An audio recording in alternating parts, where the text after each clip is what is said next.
오늘은 법인세 중간 예납의 달입니다. 43만 8천 개 기업은 이달 말까지 법인세 일부를 미리 납부해야 하는데요. 국세청은 최근 집중호우로 피해를 본 납세자 등에 대해서는 최장 9개월까지 납부 기한을 연장해 주기로 했습니다. 자세한 소식 정희정 기자가 보도합니다. 8월은 12월 결산법인이 법인세를 중간 예납하는 달입니다. 따라서 12월 결산법인들은 전년도 법인세의 절반 또는 금년도 상반기 영업실적을 중간 결산해 산출된 세액을 이달 말까지 관할세무서에 신고 납부해야 합니다.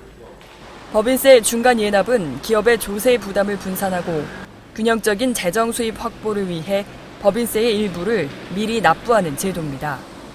다만 올해 신설된 법인과 이자 소득만 있는 비영리법인, 휴업 등의 사유로 상반기 사업 실적이 없는 법인 등은 납부 의무가 없습니다.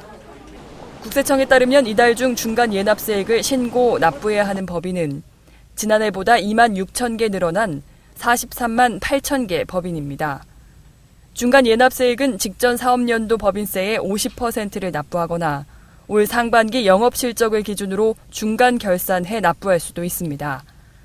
하지만 전년도 결손으로 인해 법인세 산출세액이 없었던 법인은 반드시 올 상반기 중간 결산을 해 세금을 내야 합니다. 이번 신고부터 임시 투자세액 공제율은 개정된 세법이 적용됩니다.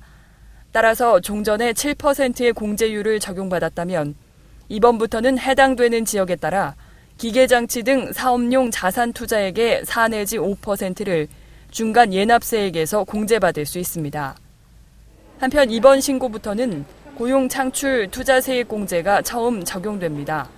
따라서 수도권 과밀 억제 권역 밖의 사업용 자산 투자액의 1%를 공제받을 수 있습니다.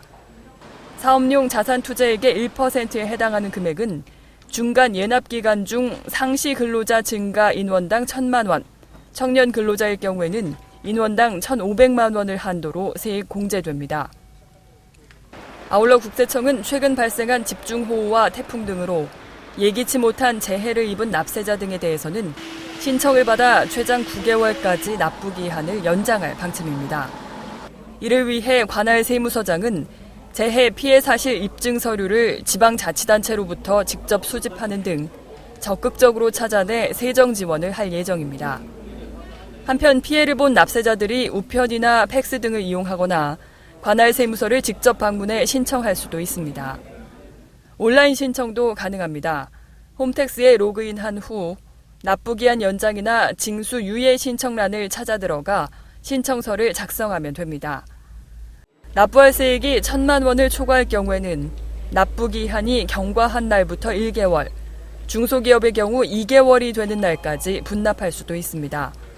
실제로 국세청은 중간 예납 사후 관리를 통해 2008년 118억 원, 2009년 96억 원, 2010년 55억 원의 세금을 추징했습니다. 국세청은 납세자의 신고 편의를 위해 홈택스의 신고 전 확인하기나 쪽지를 통해 전년도 법인세 기준으로 계산한 중간 예납세액을 안내하고 있습니다. 또한 국세청은 중간 예납을 전자신고하는 경우 별도의 서류 제출 없이 신고가 가능한 만큼 홈택스를 통해 중간 예납세액을 신고하는 것이 바람직하다고 말했습니다. 매거진 리포트 정우정입니다.